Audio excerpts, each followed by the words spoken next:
Welcome to the Strokecast. A Generation X stroke survivor explores rehab, recovery, the frontiers of neuroscience, and how to peel a banana with one hand.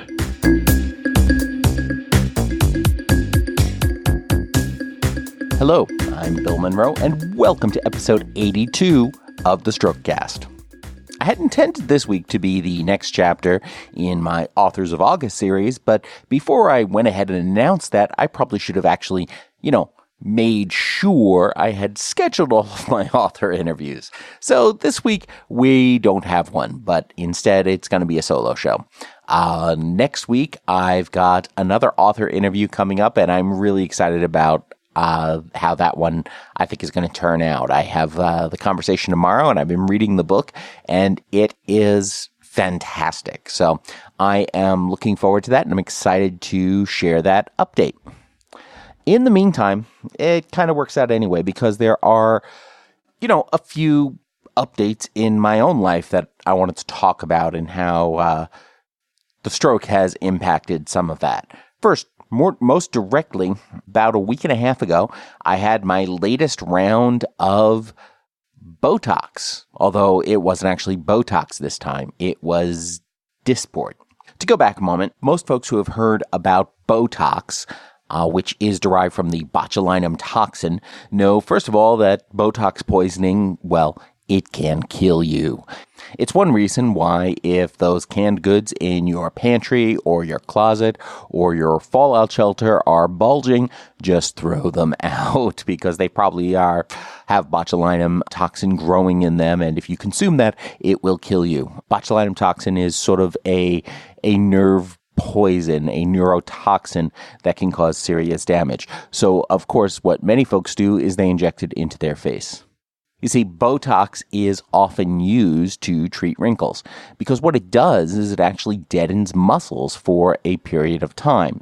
And of course, if it were to access your heart or your lungs or your diaphragm, really, those muscles that control basic life functions, and it deadened those, you would be dead. But it's also used to treat wrinkles and for cosmetic procedures, because when you inject it and it reacts with those muscles, what happens is the face tends to tighten up and those wrinkles seem to magically disappear. And if you hit it just right, you can look years younger. If you go just a little bit too far, you look like you are laminated and encased in plastic and have no ability to make any facial expressions. You're just sort of in a perma smile, kind of like some sort of artificial life form or something. So it definitely has some use there, and that's what most people are familiar with its medical applications of Botox. But as stroke survivors and folks with other neurological conditions can attest, it's also used to treat tone and spasticity. Interestingly enough, it's also used to treat migraines. A lot of folks who get migraines will get periodic Botox injections to deal with that. Tone and spasticity, of course, is what happens to our muscles when the stroke means our brain is no longer talking to them. A lot of times they go sort of into a survival mode and curl up towards our core to sort of essentially protect our vital organs. The idea is that once your brain starts to go offline, if you're being attacked by a bear or something in the woods, you want to curl up into a fetal position to try and protect some of those vital organs, sort of as an emergency position for dealing with trauma. Of course, in the case of stroke, and in case of mine specifically, what happens is when I've lost access to some of those muscles from the brain control, they just naturally curl up. And that's why my arm is often curls at the elbow and my fingers curl into a fist, and you'll see this with many stroke survivors.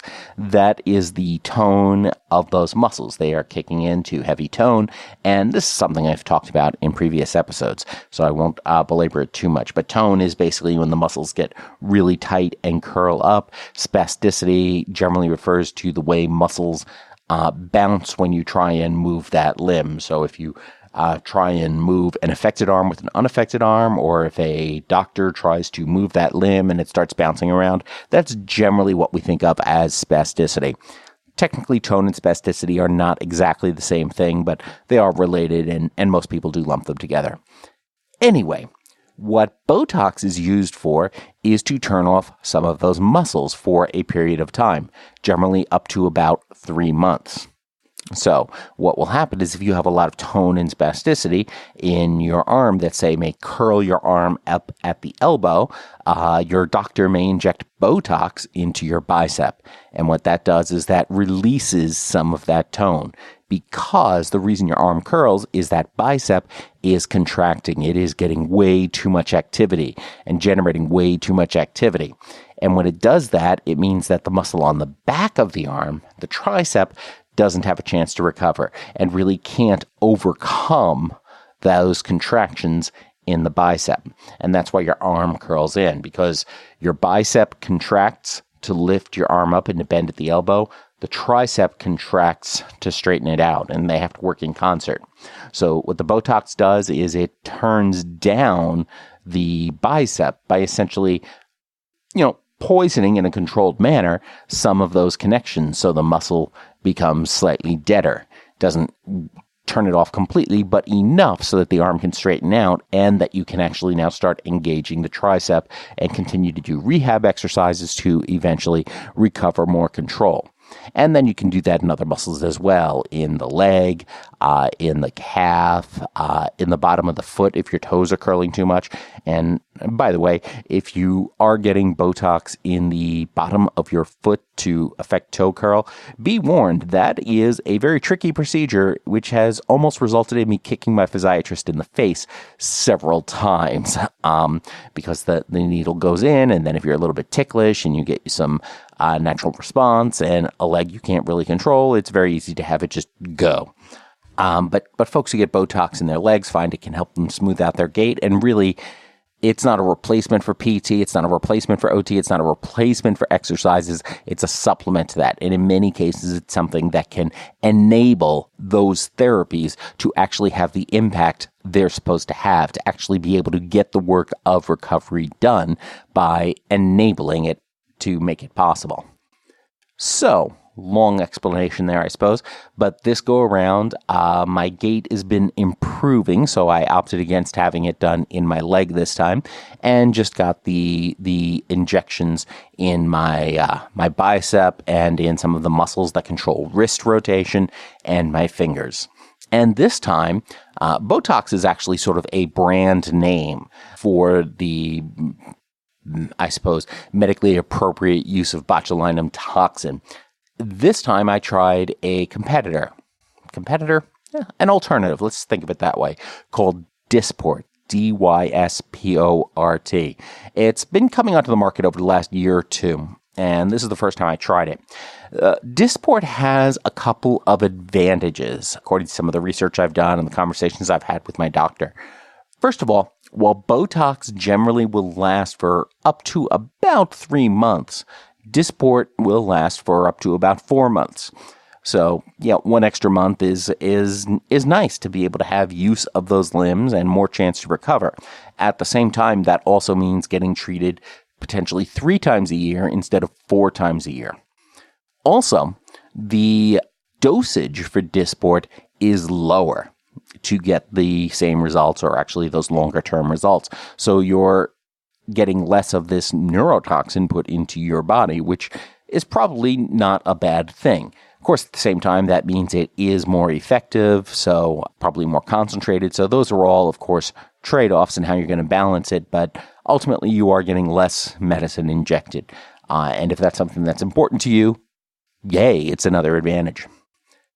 Some folks who have had Botox a number of times over the years may eventually develop an immunity to it. Maybe immunity is not the right word, but it does become less effective, not just over time per injection, but eventually the muscles stop responding to it in the same way. In that case, once the Botox is no longer working for you, then the Dysport becomes an option as a nice alternative. So anyway, I had my Dysport about a week and a half ago, and one of the things I found is that, well, who knows? This may be placebo effect. It might be an actual effect, but, as we've talked about in our discussion about snake oil, placebo effect is still an effect. But regardless, within a week, I started to feel the impacts of the Dysport. And normally it takes 2-3 weeks with Botox for it to have an impact. But within that first week of having the Dysport, what I found was that my fingers were not staying in as much of a fist. It was easier for me to uncurl my fingers. I also found that my arm was bending less. It was just hanging straight down more. So it feels like I'm definitely getting an impact, which is fantastic, because now I can also not just, when I'm doing other things, curl my fingers back with my unaffected hand to sort of stretch them out, but I can actually start doing little movements with them that I really haven't been able to do in quite a long time. And of course, as we know, any movement, any restoration of connections in the brain, it requires thousands of repetitions. So the more time we have to actually control our fingers and do even subtle movements, the better it is for our long-term recovery. And that's ultimately how we'll get control back of those joints. The other interesting thing is that it also appears to have affected my shoulder a little bit. To the extent that when I'm driving down a really bumpy road, I can almost feel my arm vibrating a little bit more. So it may have loosened up some of my shoulder. And that is, well, not necessarily a good thing, because part of my head thinks that that is putting me back at risk of some subluxation, where the shoulder just gradually starts to pull apart from itself due to gravity. So the solution to that, of course, is going to be to get back in the habit of doing my shoulder exercises, my shoulder rolls, my flapping my wings out, those stretches, doing all of that stuff that I'm really supposed to be doing all the time anyway to ensure that strength is there. And maybe this gives me an opportunity to continue to do that and that additional awareness. So those are some of the things I've seen in just the sort of week and a half since getting my Dysport. And so overall, I am certainly pleased with the results at this point. With the Botox, it seemed to be a much more subtle thing that would happen over time. So I was never really 100% sure of the impact until it wore off after 3 months. And then I sort of gradually had the tone and the spasticity return. But this seems to be a little bit more dramatic, and we'll see how well that lasts. Fortunately, when I scheduled this appointment, I also scheduled the follow-up. So come December, I'll probably be getting more Dysport again as this first round wears off to, again, keep going. And in that time, I'll hopefully have recovered even more, and down the road won't need any of these injections going forward, which is absolutely the goal. That's absolutely what we want, although it will be a little disappointing to not have a necessarily strong reason to go visit Dr. Middleton every 4 months, because she is awesome. And if you're looking for a physiatrist in the Seattle area, I can't recommend Dr. Kim Middleton at Swedish highly enough. She is fantastic. Anyway, so that's been some of my core medical things. The other thing I'm starting to do more now is, again, under Dr. Middleton's advice, I'm back to wearing my hand splint when I'm not doing something else with the hand. So my hand splint is designed to basically keep my fingers spread and straightish, and I just wear this big plastic thing on my hand to, again, just help with the stretching and help with keeping it in that more comfortable position. I'd gotten away from doing that because it's mildly annoying and it can get a little sweaty at times, but it is still a thing to do. The other disadvantage of using the splint is that I can't use that hand for practical things like, trying to open doors and things like that. So it's about balance, and it's all about balance. So that's the medical update.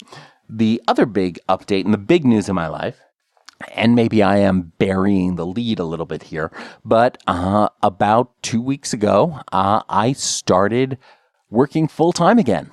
So I am really excited about this. This is the first time I've been working full-time since my stroke 2 years ago. Actually, it's the first time I've been working full-time since September of 2016, when corporate reorg changed sort of the trajectory of my career. So I was actually out of work at the time of my stroke. I've detailed that another time, so I'm not going to go into that in detail now. But I am back at work, and I am excited, and it is a full-time role where I'll get to go out and talk with folks representing Microsoft, talking about how to use Microsoft products with my audience. And it's going to be awesome. A couple of things to note. In general job hunting advice, if you're ever hunting for a job, don't lie on your resume. In my case, a recruiter found me on LinkedIn and connected me with this role, and the recruiter presented me to the hiring manager, and it turns out the hiring manager is somebody that I had worked with in one of my previous roles. So I was very happy that my resume was 100% accurate because, you never know who's going to read your resume. And if it's somebody who actually knows your work history and knows your skills and knows what you're capable of, if you've lied on your resume, that's kind of going to kill your chances. When I made the decision to accept this role, I was pretty excited, but also I had some trepidation because this is a big commitment of time. And in dealing with the stroke and its impacts, you've got to manage neurofatigue, got to manage neural capabilities. And while I've been doing all of these projects and a whole bunch of freelance stuff since then, I wasn't 100% sure how this kind of thing would impact my energy levels and my capabilities. Did I have the brain space to be able to do this job? I know for a lot of survivors, it wouldn't be an option, so I was a little worried about that. But what I found is that once I started in the role, first of all, fortunately, I did have the capacity. Apparently, running 2 podcasts and multiple other projects really does already stretch you. Once I started the job, I found a lot of things got easier for me. I found I had less stress overall. It turns out when you've got to hustle to figure out how you're going to have your next paycheck and your next source of income all the time, and how you plan to support your addiction of food, shelter, and clothing next month and the month after that, that takes a lot of mental energy in and of itself. It's this worry and this stress that's always sort of running at a low level in the back of my brain. And as I tried to process that, once I was able to start in this new role, obviously there is a lot of work there. There's a lot of new things to learn, new relationships, new people, changing my focus, adjusting content, and dealing with all of that stuff. But once I started with that new role and started having that impact, that low-level stress cycle that was running in the back of my head went away. And when that went away, that freed up a whole bunch of other resources that I can use to focus on other things. I have a plan. I can build out a routine. I can count on certain things that now I can plan around that. And even though I have more activities taking up more time, I now have more mental resources to deal with them because I don't have that low-level stress going around. So the other thing I wanted to touch on is the idea of thinking about how we present stroke awareness. We talk a lot about the be fast messaging. Obviously, if somebody is having a stroke, if they are exhibiting sudden balance trouble, sudden eye trouble, sudden vision issues, sudden facial drooping, sudden inability to hold up an arm, sudden speech challenges or slurring of speech, then it is time to call an ambulance. Be fast, balance, eyes, face, arm, speech, time to call the ambulance. But let's step back for a minute, because we also talk a lot about what are the causes of stroke, and a lot of us go out and talk to groups about how you can potentially prevent a stroke, and a lot of it comes down to the stuff we know we're supposed to do anyway. You got to control your blood sugar, you got to control your blood pressure, you've got to exercise. If you're smoking or vaping, just knock it off, because that is a terrible thing. If you're doing, cocaine or methamphetamines, knock it off. That is also not going to be very good for stroke. And generally live a healthy lifestyle that's sort of the basic best ways to improve your chances of not having a stroke. But we don't often talk about why you should not want to have a stroke. And it seems obvious, having a stroke is a bad thing. What I like to say a lot is that, the stroke club is filled with really cool people, but the dues just suck. But we don't talk about it beyond stroke. What does stroke mean? In my career as a sales trainer, one of the things we talk about a lot is that features of a product don't really matter to a buying decision. It's the benefits of that product. What does that product do for you? It doesn't matter that a computer has a 2.4 gigahertz processor. Who cares? What matters is, what does that processor do for you? The features help inform that, but ultimately, it's what is that going to do for you? It doesn't matter if it has a 6-cell battery or a 9-cell battery. What matters is that it has enough battery life that you can get work done during the day, so when you're on an airplane, for example, so you don't have to go to the hotel room that night and continue working, so you can actually get to sleep. The benefit of extra cells in a battery is that you can actually get more sleep that night and be better rested for your meeting the following day. And things like that. We spend a lot of time talking about that. What we don't talk about when it comes to stroke prevention is a lot of the benefits of not having a stroke. And sure, part of that is that in sales, you don't want to sell based on fear usually. Often that is not going to be effective. At the same time, it's one thing to say you don't want to have a stroke. It's another thing to say you don't want to suddenly lose your ability to walk one morning. You don't suddenly want to lose your ability to speak. This is what we're talking about in stroke prevention. It's not about not having a stroke. It's about making sure that you can continue to speak, to think, to use your mind to do everything that you want to do, to be able to walk and move around, to be able to use both your hands to accomplish whatever it is you want to do, whether that's building models, whether that's dancing, whether that's athletics, whether that's going out and hosting a podcast. All of these things are things we want you to be able to continue to do. And having a stroke puts you at risk for that.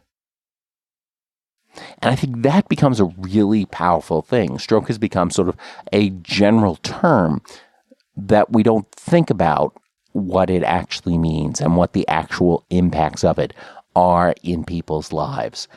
And those of us in the survivor community, we know people who are impacted by physical challenges, by cognitive challenges, by inability to speak or trouble speaking, by challenges with memory loss, by challenges with sensory overload and cognitive processing and decision making and all of these things. These are the impacts of stroke. We don't want to avoid a stroke because we want to avoid a stroke. We want to avoid a stroke so we can avoid the impacts of a stroke. And that becomes a much more powerful story and a much more powerful message. And it's one reason why it's so important for us to go out and share our stories. What are we living with? How did we get to this point? How can we help other people not have to deal with the challenges that we deal with? All of it comes together in that. So when we talk about sales, we talk about benefits, and there's got to be some better way of leveraging that story and leveraging those results to help more people avoid having these strokes. Because the latest research shows that if you live in the United States and you're over 25, you have a 1 in 4 chance of having a stroke in your life. You don't want to do that. Just ask any of us who've had them. You don't want to go ahead and have to do that.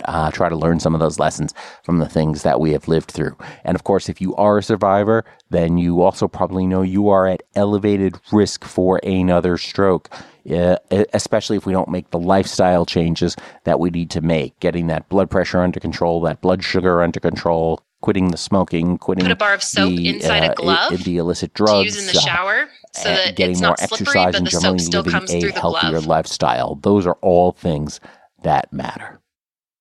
So with that in mind, let's now turn to our hack of the week.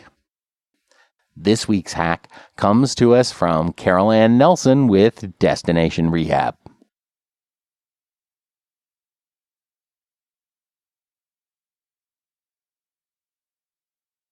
And that's it for this week. Be sure to check out the Facebook forum over at strokecast.com/Facebook group and share your thoughts on this episode. What's your experience been like with Dysport or Botox?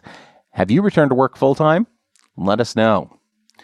You can also go ahead and follow my stories over on Instagram at strokecast.com/Instagram. My handle is bills_strokecast.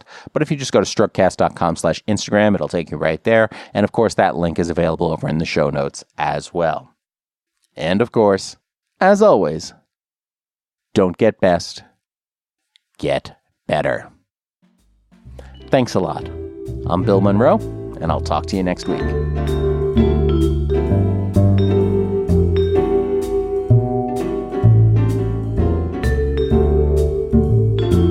The Strokecast, Bill Monroe, and Bill's guests provide general information and entertainment, not medical advice. Please do not make any changes to your treatment plan or the execution of your treatment plan without first consulting your personal doctor or medical team.